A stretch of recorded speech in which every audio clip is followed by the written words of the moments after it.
ഇന്ന് ഞാൻ സംസാരിക്കുന്നത് വളരെ പ്രധാനപ്പെട്ട ഒരു വിഷയത്തെക്കുറിച്ചാണ്. പശ്ചിമേഷ്യയിലെ ഏറ്റവും വലിയ ശത്രുക്കൾ ആരാണ്? അത് ഇസ്രയേലും ഇറാനുമാണെന്ന് നമുക്കറിയാം.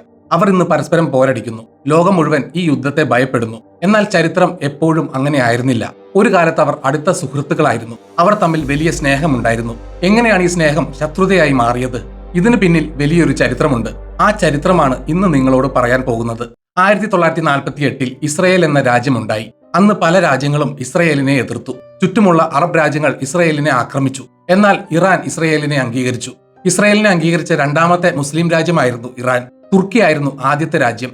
അന്ന് ഇറാൻ ഭരിച്ചിരുന്നത് ഷാ മുഹമ്മദ് റസ പഹ്ലവി ആയിരുന്നു. അദ്ദേഹത്തിന് അമേരിക്കയുമായി നല്ല ബന്ധമുണ്ടായിരുന്നു. അതിനാൽ ഇസ്രയേലുമായും നല്ല ബന്ധം സ്ഥാപിച്ചു. ഇറാനും ഇസ്രയേലും തമ്മിൽ നല്ല വാണിജ്യ ബന്ധം ആരംഭിച്ചു. ഇസ്രയേലിന് മുന്നോട്ടു പോകാൻ എണ്ണ ആവശ്യമായിരുന്നു. ഇറാനിൽ ധാരാളം എണ്ണയുണ്ടായിരുന്നു. ഇറാൻ ഇസ്രയേലിന് എണ്ണ നൽകി. പകരമായി ഇസ്രയേൽ ഇറാന് പലതും നൽകി. ഇറാന് ആയുധങ്ങളും സാങ്കേതിക വിദ്യയും ആവശ്യമായിരുന്നു. ഇസ്രയേൽ അത് നൽകി. കാർഷിക രംഗത്തും ഇസ്രയേൽ ഇറാനെ സഹായിച്ചു. ഇറാനിൽ ഇസ്രയേൽ വിദഗ്ധർ വന്നു. അവർ അവിടെ കൃഷി മെച്ചപ്പെടുത്തി. ഇത് ഇറാന് വലിയ നേട്ടമായി. ഇറാനിൽ അന്ന് ധാരാളം ജൂതന്മാരുണ്ടായിരുന്നു. അവർ അവിടെ സമാധാനത്തോടെ ജീവിച്ചു. ഇസ്രയേലിന് പുറത്ത് ഏറ്റവും കൂടുതൽ ജൂതന്മാർ ഉണ്ടായിരുന്നത് ഇറാനിലാണ്. സൈനിക തലത്തിലും അവർ ഒന്നിച്ച് പ്രവർത്തിച്ചു. ഇറാന്റെ രഹസ്യ പോലീസിനെ പരിശീലിപ്പിച്ചത് ഇസ്രയേലാണ്. ഇറാന്റെ സൈന്യത്തിന് പുതിയ ആയുധങ്ങൾ ഇസ്രയേൽ നൽകി. രണ്ട് രാജ്യങ്ങൾക്കും പൊതുവായ ശത്രുക്കളുണ്ടായിരുന്നു. അറബ് രാജ്യങ്ങളായിരുന്നു അവരുടെ പ്രധാന ശത്രുക്കൾ. ഈ ശത്രുക്കളെ നേരിടാൻ അവർ കൈകോർത്തു. 30 വർഷത്തോളം ഈ വലിയ സൗഹൃദം തുടർന്നു. ഇത് പശ്ചിമേഷ്യയിലെ സുവർണ കാലഘട്ടമായിരുന്നു. പിന്നീട് ചരിത്രം മാറിമറിഞ്ഞു. 1979 ഇറാനിൽ ഇസ്ലാമിക വിപ്ലവം നടന്നു. അവിടുത്തെ ഭരണാധികാരിയായ ഷാ രാജ്യം വിട്ടുപോയി. പുതിയ ഒരു നേതാവ് അധികാരത്തിൽ വന്നു. അദ്ദേഹത്തിന്റെ പേര് ആയത്തുള്ള റുഹുള്ള ഖൊമൈനി എന്നായിരുന്നു. അദ്ദേഹം ഇറാനിൽ ഇസ്ലാമിക റിപ്പബ്ലിക് സ്ഥാപിച്ചു. അതോടെ കാര്യങ്ങളെല്ലാം മാറി. ഖൊമൈനി ഇസ്രയേലിനെ വലിയ ശത്രുവായി പ്രഖ്യാപിച്ചു. ഇസ്രയേൽ ഒരു രാജ്യമേ അല്ല എന്ന് അദ്ദേഹം പറഞ്ഞു. എല്ലാ നയതന്ത്ര ബന്ധങ്ങളും അദ്ദേഹം അവസാനിപ്പിച്ചു. ഇറാനിലെ ഇസ്രയേൽ എംബസി അടച്ചുപൂട്ടി. ഖൊമൈനി ആ കെട്ടിടം പാലസ്തീൻ നേതാക്കൾക്ക് നൽകി. എന്തുകൊണ്ടാണ് ഖൊമൈനി അങ്ങനെ ചെയ്തത്? ഇതിന് വ്യക്തമായ ഒരു രാഷ്ട്രീയ കാരണമുണ്ടായിരുന്നു. അദ്ദേഹത്തിന് മുസ്ലിം ലോകത്തിന്റെ നേതാവാകാൻ ആഗ്രഹമുണ്ടായിരുന്നു. അറബ് രാജ്യങ്ങൾ അന്ന് ഇസ്രയേലിനെ ശക്തമായി എതിർത്തിരുന്നു. പാലസ്തീൻ ജനതയെ പിന്തുണച്ചാൽ അറബ് ജനങ്ങളുടെ പിന്തുണ ലഭിക്കുമെന്ന് അദ്ദേഹം കരുതി. അതിനാൽ അദ്ദേഹം ഇസ്രയേലിനെതിരെ ശക്തമായ നിലപാടെടുത്തു. അമേരിക്കയെ വലിയ സാത്താൻ എന്ന് അദ്ദേഹം വിളിച്ചു. ഇസ്രയേലിനെ ചെറിയ സാത്താൻ എന്നും അദ്ദേഹം വിളിച്ചു. ഇസ്രയേലിനെ ഇല്ലാതാക്കുക എന്നത് ഇറാന്റെ പ്രധാന ലക്ഷ്യമായി മാറി. അങ്ങനെ ശത്രുതയുടെ പുതിയ ഒരു അധ്യായം തുടങ്ങി. ഇറാനും ഇസ്രയേലും തമ്മിൽ അതിർത്തികൾ പങ്കിടുന്നില്ല. അവർ തമ്മിൽ വലിയ ദൂരമുണ്ട്. അതിനാൽ നേരിട്ടുള്ള ഒരു യുദ്ധം എളുപ്പമായിരുന്നില്ല. പകരം ഇറാൻ ഒരു പുതിയ തന്ത്രം പ്രയോഗിച്ചു. അത് നിഴൽ യുദ്ധമായിരുന്നു. മറ്റ് രാജ്യങ്ങളിലെ സായുധ സംഘങ്ങളെ ഇറാൻ സഹായിക്കാൻ തുടങ്ങി. ഈ സംഘങ്ങളെ ഉപയോഗിച്ച് ഇസ്രയേലിനെ ആക്രമിക്കുക എന്നതായിരുന്നു പദ്ധതി. 1982 ലെബനനിൽ ഇസ്രയേൽ സൈന്യം പ്രവേശിച്ചു. ഇതിന് മറുപടിയായി ഇറാൻ ലെബനനിൽ ഒരു പുതിയ സായുധ സംഘം ഉണ്ടാക്കി. അതിന്റെ പേരാണ് ഹിസ്ബുള്ള. ഹിസ്ബുള്ളയ്ക്ക് ആയുധങ്ങളും പണവും നൽകിയത് ഇറാനാണ്. അവർക്ക് സൈനിക പരിശീലനം നൽകിയതും ഇറാനാണ്. ഹിസ്ബുള്ള ഇസ്രയേലിനെ നിരന്തരം ആക്രമിച്ചു. അതുപോലെ പലസ്തീനിലെ സായുധ സംഘങ്ങൾക്കും ഇറാൻ സഹായം നൽകി. ഹമാസ് എന്നത് അതിൽ പ്രധാനപ്പെട്ട ഒരു സംഘമാണ്. ഇസ്ലാമിക് ജിഹാദ് എന്ന മറ്റൊരു സംഘത്തിനും ഇറാൻ പണം നൽകി. യമനിലെ ഹൂതികൾക്കും ഇറാൻ സഹായം നൽകി. ഈ സംഘങ്ങളെല്ലാം ഇസ്രയേലിനെ ആക്രമിക്കാൻ തുടങ്ങി. ഇതിനെല്ലാം പിന്നിൽ ഇറാന്റെ പണവും ബുദ്ധിയുമായിരുന്നു. ഇസ്രയേൽ ഇതിനെതിരെ ശക്തമായി തിരിച്ചടിച്ചു. അവർ ഇറാന്റെ രഹസ്യ കേന്ദ്രങ്ങൾ ആക്രമിച്ചു. സിറിയയിലും ലെബനനിലുമുള്ള ഇറാൻ സൈനികരെ ഇസ്രയേൽ കൊലപ്പെടുത്തി. 1986 ഒരു പ്രധാന സംഭവം നടന്നു. റോൺ അറാദ് എന്ന ഒരു ഇസ്രയേൽ പൈലറ്റിനെ ലെബനനിൽ വെച്ച് കാണാതായി. അദ്ദേഹത്തെ പിടികൂടി ഇറാന് കൈമാറിയെന്ന് ഇസ്രയേൽ വിശ്വസിക്കുന്നു. ഈ വിഷയം രണ്ട് രാജ്യങ്ങളും തമ്മിലുള്ള ശത്രുത വീണ്ടും വർദ്ധിപ്പിച്ചു. പിന്നീട് ഇറാന്റെ ആണവ പദ്ധതി വലിയൊരു പ്രശ്നമായി മാറി. ഇറാൻ രഹസ്യമായി ആണവായുധം നിർമ്മിക്കാൻ ശ്രമിക്കുന്നു എന്ന് ഇസ്രയേൽ വിശ്വസിച്ചു. അമേരിക്കയും ലോകരാജ്യങ്ങളും ഇതുതന്നെ കരുതി. ഇറാന്റെ പക്കൽ ആണവായുധം ഉണ്ടായാൽ അത് ഇസ്രയേലിന് വലിയ ഭീഷണിയാണ്. തങ്ങളെ ഇല്ലാതാക്കാൻ ഇറാൻ അത് ഉപയോഗിക്കുമെന്ന് ഇസ്രയേൽ ഭയപ്പെട്ടു. അതിനാൽ ഇറാന്റെ ആണവ പദ്ധതി തകർക്കാൻ ഇസ്രയേൽ തീരുമാനിച്ചു. അവർ പല രഹസ്യ നീക്കങ്ങളും നടത്തി. ഇസ്രയേൽ ഇറാന്റെ ആണവ കേന്ദ്രങ്ങളിൽ സൈബർ ആക്രമണങ്ങൾ നടത്തി. സ്റ്റക്സ്നെറ്റ് എന്ന കമ്പ്യൂട്ടർ വൈറസ് ഇതിനായി ഉപയോഗിച്ചു. ഇത് ഇറാന്റെ കമ്പ്യൂട്ടറുകളെ വലിയ തോതിൽ തകർത്തു. ഇറാന്റെ നിരവധി ആണവ ശാസ്ത്രജ്ഞർ കൊല്ലപ്പെട്ടു. ഇവരെ കൊലപ്പെടുത്തിയത് ഇസ്രയേൽ ചാരന്മാരാണെന്ന് ഇറാൻ ആരോപിച്ചു. എന്നാൽ ഇസ്രയേൽ ഇത് പരസ്യമായി സമ്മതിച്ചില്ല. തങ്ങൾ വൈദ്യുതി നിർമ്മിക്കാൻ മാത്രമാണ് ആണവ പദ്ധതി നടത്തുന്നതെന്ന് ഇറാൻ ലോകത്തോട് പറഞ്ഞു. എന്നാൽ ആരും അത് പൂർണ്ണമായും വിശ്വസിച്ചില്ല. ഇറാനെതിരെ അമേരിക്ക വലിയ സാമ്പത്തിക ഉപരോധങ്ങൾ കൊണ്ടുവന്നു. ഇറാന്റെ സമ്പദ്വ്യവസ്ഥ വലിയ തകർച്ച നേരിട്ടു. 2015 ഇറാനും അമേരിക്കയും തമ്മിൽ ഒരു ആണവ കരാർ ഉണ്ടാക്കി. എന്നാൽ ഇസ്രയേൽ ഈ കരാറിനെ ശക്തമായി എതിർത്തു. ഈ കരാർ ഇറാനെ ആണവായുധം നിർമ്മിക്കാൻ സഹായിക്കുമെന്ന് ഇസ്രയേൽ പ്രധാനമന്ത്രി പറഞ്ഞു. പിന്നീട് ഡൊണാൾഡ് ട്രംപ് അമേരിക്കൻ പ്രസിഡന്റായി. അദ്ദേഹം ഈ കരാറിൽ നിന്ന് അമേരിക്കയെ പിൻവലിച്ചു. ഇറാനുമേൽ വീണ്ടും കടുത്ത ഉപരോധങ്ങൾ വന്നു. ഇതോടെ മേഖലയിൽ വീണ്ടും യുദ്ധഭീതി ഉയർന്നു. സിറിയയിലെ ആഭ്യന്തര യുദ്ധം മറ്റൊരു പ്രശ്നമായി മാറി. അവിടെ ഇറാൻ വലിയ സൈനിക കേന്ദ്രങ്ങൾ ഉണ്ടാക്കി. ഇത് ഇസ്രയേലിന് വലിയ ഭീഷണിയായി. ഇസ്രയേലിന്റെ അതിർത്തിയിൽ ഇറാൻ സൈന്യം വരുന്നത് അവർക്ക് അംഗീകരിക്കാൻ കഴിഞ്ഞില്ല. അതിനാൽ ഇസ്രയേൽ സിറിയയിലെ ഇറാൻ കേന്ദ്രങ്ങൾ നിരന്തരം ബോംബിട്ട് തകർത്തു. ഇറാൻ ഇതിന് തിരിച്ചടി നൽകാൻ ശ്രമിച്ചു. ഈ രഹസ്യയുദ്ധം വർഷങ്ങളോളം തുടർന്നു. 2020 പശ്ചിമേഷ്യയിൽ വലിയൊരു മാറ്റം സംഭവിച്ചു. അബ്രഹാം അക്കോർഡ്സ് എന്ന പേരിൽ ഒരു സമാധാന കരാറുണ്ടായി. ചില അറബ് രാജ്യങ്ങൾ ഇസ്രയേലുമായി സമാധാനം സ്ഥാപിച്ചു. UAEയും ബഹ്റിനും ഇസ്രയേലുമായി നയതന്ത്ര ബന്ധമുണ്ടാക്കി.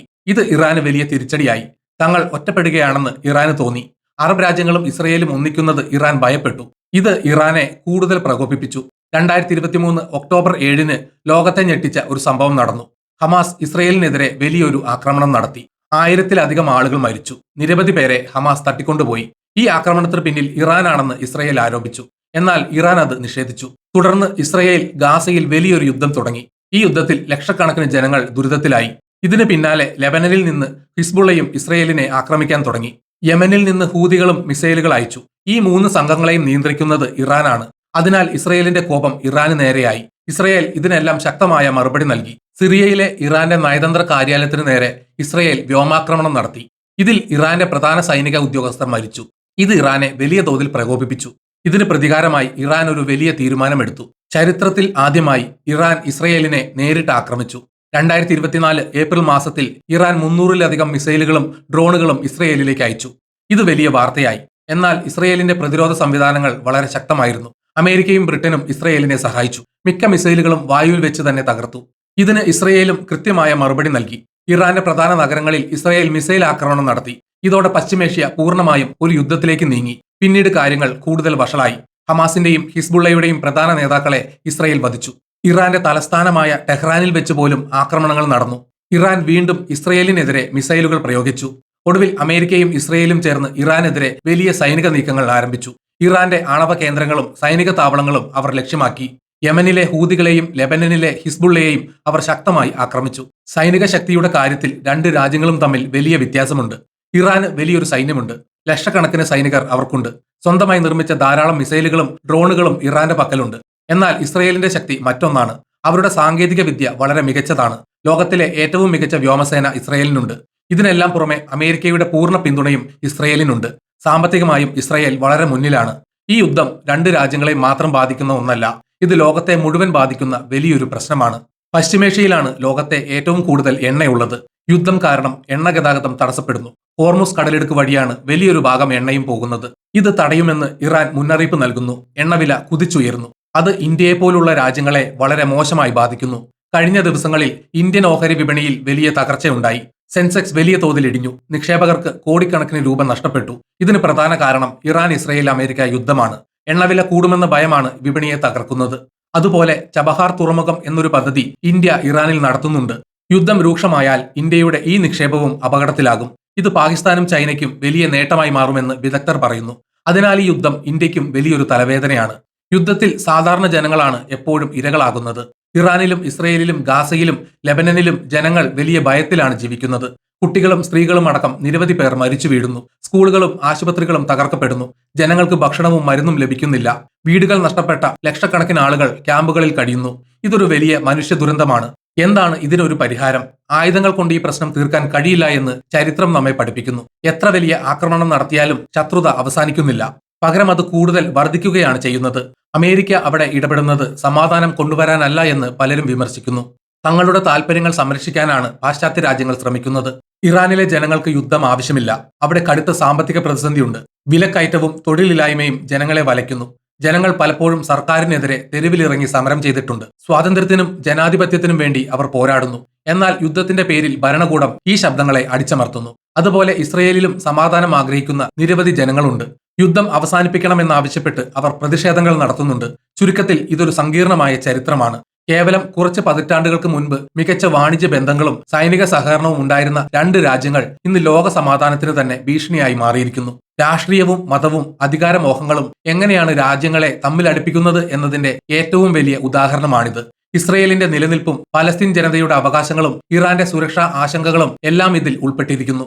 ഈ ശത്രുത 3ാം ലോക മഹായുദ്ധത്തിലേക്ക് നയിക്കുമോ എന്ന് ലോകം ഭയപ്പെടുന്നു. ഈ യുദ്ധം അവസാനിപ്പിക്കാൻ ലോകരാജ്യങ്ങൾ ഒരുമിച്ച് ശ്രമിക്കേണ്ടതുണ്ട്. ഐക്യരാഷ്ട്രസഭ പോലെയുള്ള സംഘടനകൾ കൂടുതൽ ശക്തമായി ഇടപെടണം.